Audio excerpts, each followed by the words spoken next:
Now, we have a few matters to discuss.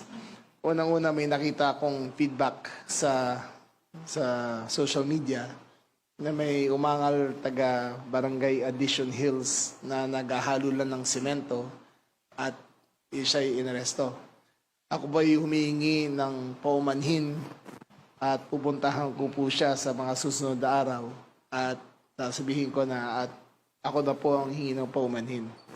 It was my fault that I did not give clearer instructions on how to do the Safer Cities Initiative. Nagkulang po ako ron.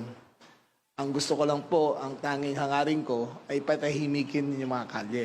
Ano? Ngunit dahil sa kakulangan ng aking paliwanag, ay kahit sino na lang basta walang t-shirt ay siyang Ano?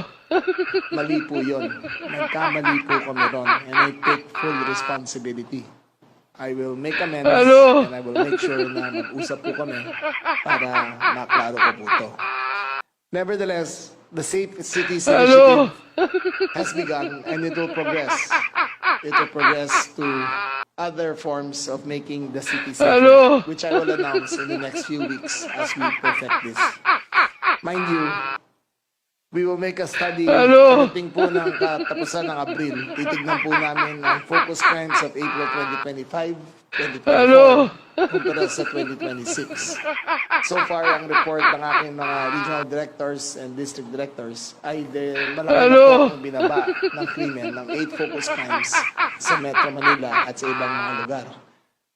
We expect to do more and we expect it to be better, but don't expect it to be perfect. Again, humingi ako ng paumanhin doon sa naapektuhan doon sa Addition Hills. Pupuntahan ko po siya personal para humingi ng paumanhin at itatama po natin. Pagkatapos po nito ay may command conference kami at ipapaliwanag ko kung ano pa at ikaklaro ko kung ano ang limits na pwedeng gawin. So, with that,